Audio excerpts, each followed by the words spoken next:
have to run across to get to this little block what we've well, we left for a trial prop for a chemical company, and well, they didn't do that with it, to be honest. But look, it just proves, I should have showed you really, it just proves the residual chemical, what it actually does, because the broad leaf pressure and the grass weeds what came were quite shocking really. But no, we've got to fill this with compost so we can, this is actually going to be, well, 2.5 weeks, because the first week got flooded off and we cut it, we mowed it and baled it, so that was half a crop last year. And this year is, well, it's a hell of a crop. I'm quite looking forward to combining it really.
God, it's had some use as that trailer since we bought it new. I think, how time goes, I think it's coming up 3 years old.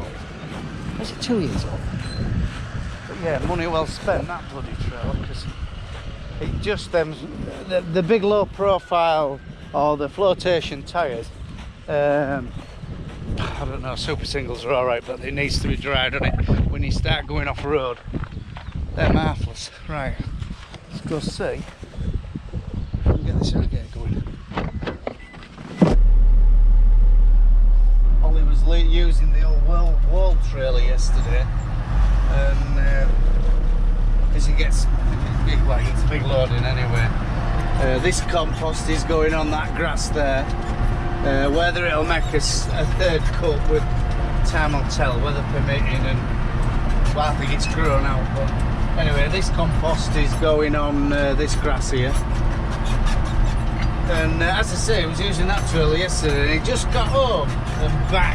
The bloody sidewall of the super single blew out. We're using that trailer for two reasons. One, we get more on, and two, it's a big kinder on tyres. I mean, super singles, you can pick up for very little money, can't you? Where the low profiles are quite expensive. You know, the flotations are very expensive to replace and wear out. Morning, it's Friday the 27th of June, and problem after problem. Our irrigator's been a twat. It's wrapping pipes up. For what reason, I don't know. It's always been very, very reliable, but I don't know whether it's because there's no...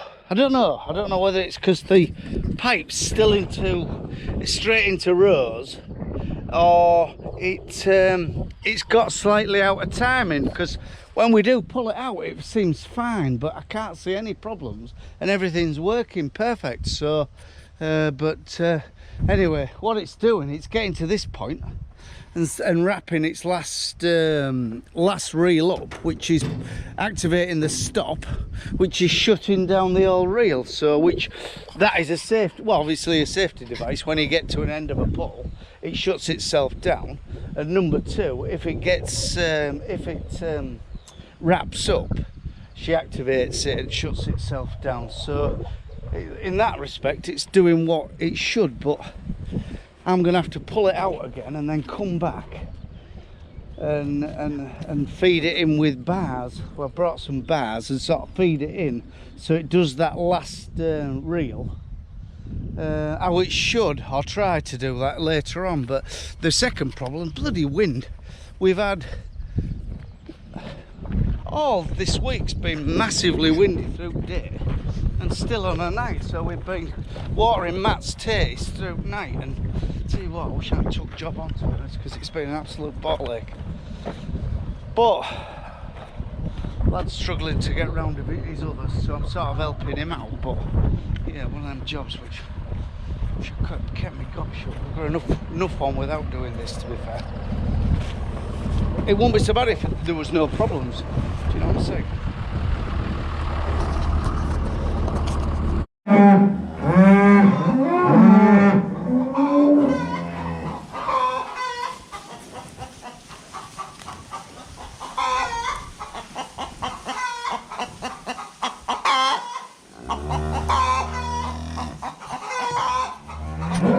We're just giving Erica a little bit of calm. We've got our TB test on Monday. Just training them to come into the yard so we don't have cattle all over. It's Monday well, put a little bit of TB in, I think, and if it reacts, well, if it swells up, it's a reactor. Well, fingers crossed. Let's hope we don't have no reactors. Every cow's to do, and big fellas to do as well. So, bugger off. Just disturbed a chicken in Era. Well, this is getting straw actually, but just disturbed a chicken, and she's left me two nice eggs. So I'll piece them for my dinner. Don't tell me mum.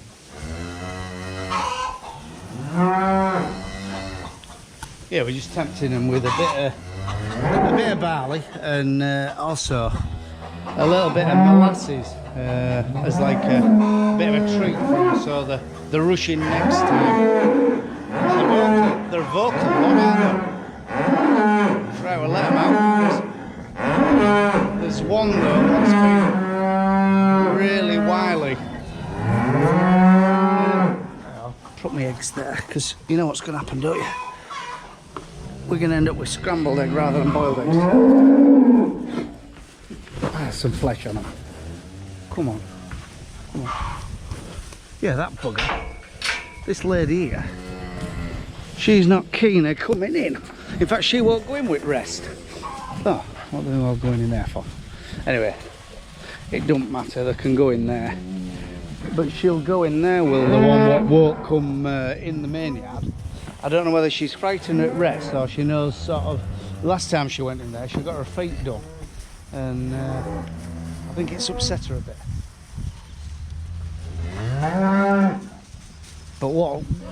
But she will go in there. So we've got a plan anyway for Monday. There's no panic. And I don't know what happens if you can't get one. Is it like test over, or is it test over, or is it they come back and do it, or do they allow you one or two if they get an escapee? I presume they're a bit lenient maybe. But anyway, we'll see. Time will tell. Right. They want to be out of there.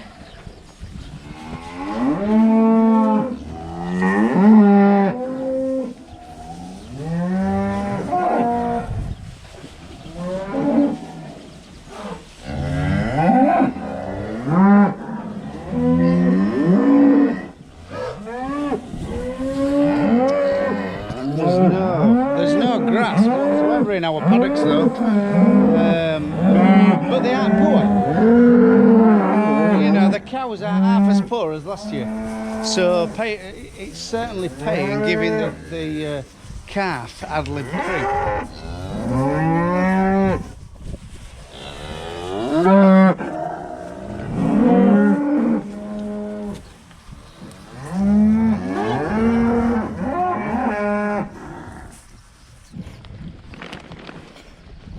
The three new ones have settled in well. The four new ones, sorry. This one, that one, number 3 in there, and that one at the back. And Django's lost a bit of ground. He's been busy boy. Come here, kid. Come here, kid. Yeah, so they're very used to their barley now. So they would follow you with a bag, which is a bonus if they ever get out, because it's a matter of come on, back home, bit of barley, and I've got a treat for you. Get back in. That's the idea, anyway. So right, We're always off for a mobile race now for a TV day. Off a mate of ours. So thank you very much, Chris, for lending us it. Yeah, they look grand, but Christ, they ain't got a lot to eat now. We've had to bring them a silage. There's nout. In fact, it's burning off. It's dying off, is our grass. A fortnight, 3 weeks ago, it looked like we're going to get a fairish cut, but it's all gone.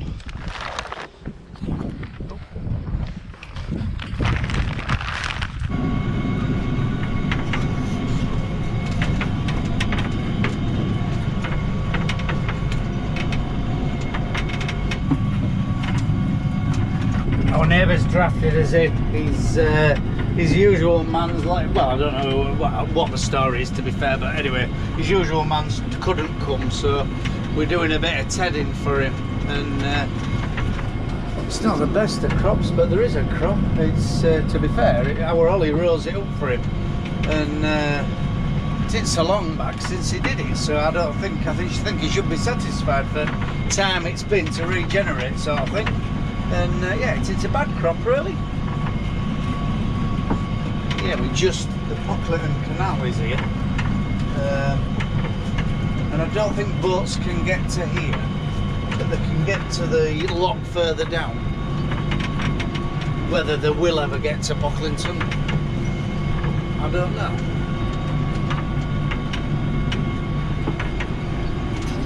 Head sheep next door. Not a lot of grass in there neither. Everything's eaten up, innit? Desperate for a bit of rain.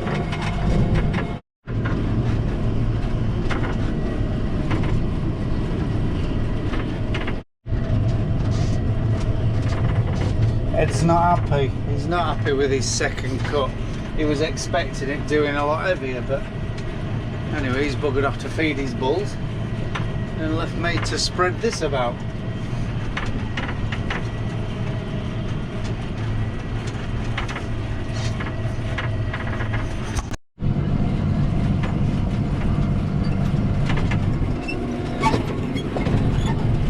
Field I'm in has got a great pylon, you know, one of them big pylons, and a mate of mine years ago when he was young, he climbed to the top of one of them pylons, and it was one about, I would say, there's a lot of pylons around here if you look, it would be probably 5 down from this one, and yeah, he climbed it one Sunday, pissed up. And I will know this because a mate of mine witnessed it, and he hung on the top wire by his legs, you know, upside down. His name is Psycho though, so that gives you an idea of the mentality of the lad. And yeah, a mate of mine witnessed it. I'd like to witness it myself, to be honest, because it takes someone with some big balls to do that, doesn't it? And he said, he also, we've spoke about it, we talk about it all the time, and he did say that you could feel the buzz of the electricity as you're going up, you know, like, and the crackle of the electricity going through the wires. And yeah, he got to the top with Psycho and dangled off with his back of his legs. So yeah, and as I say, a mate of mine witnessed it, Yarnacker. Just don't ask. Yeah, Yarnacker was his name. So yeah, rum lads. I don't fancy it myself. I've watched them painting them, and that looks a bit of a dicey job. And also I've watched them servicing wires, and they get on like a little cart and pull themselves, well, I presume they pull themselves along the wires. Whether they turn it off to do it, or they're well earthed, I don't know, but or well not earthed. But yeah, I tell you what, if you were at top of that pylon, I bet it's high up there, don't you? I think they were built in the 60s. Up in the 60s to carry massive amounts of electricity. And look, they're all there, and we've got one of the biggest substations. We've got quite a big substation, a big new substation And there's a lot of stuff going on local with renewable solar and battery storage and one thing or another. So yeah, it's going well. There's a bit more in Middlefred. It's got some historic. He's got some massive ruts over there.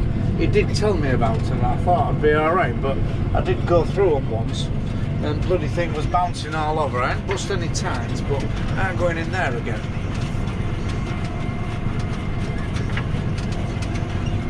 Another half an hour and I'll be done on time.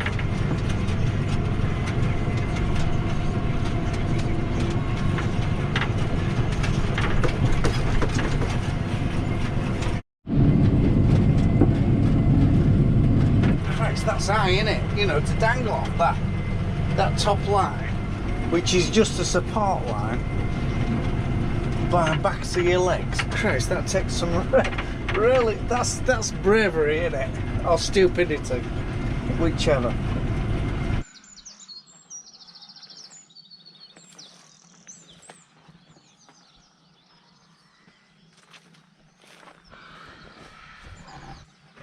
Ollie picked this up yesterday.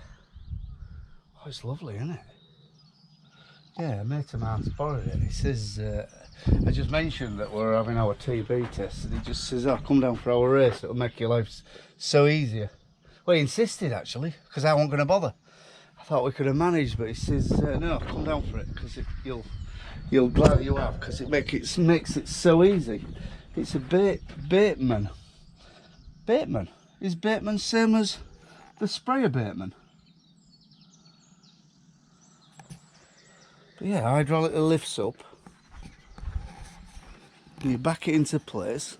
I presume you unpin your drawbar, take your drawbar out, and then you've got your gates on the side. I think there's half a dozen gates on each side where you make your race. And oh, it is. It's lovely, isn't it? What this bloody thing costs, I don't know, but he's got a lot of cattle, so he needs something a bit special. Yeah, that's a hell of a rig, isn't it? In fact, our Ollie could make something very similar. Obviously not, but I mean, you could soon make a sliding gate, a bit of a runway, and buy a good crush to put on a frame. In fact, yeah, I think we'll make one of these in winter, or something similar.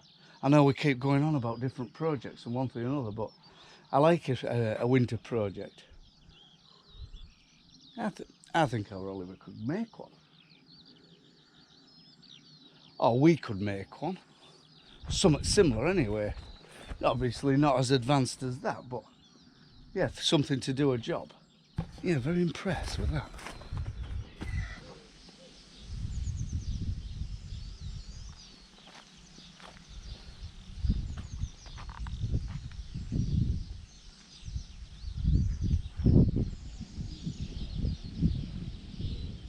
Finally got our drive finished, but it took 18 months, and to be fair, it was time, and I lost interest halfway through the project, to be fair.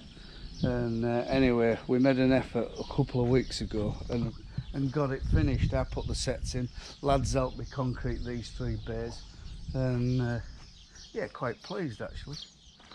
Billy's feet down there, look.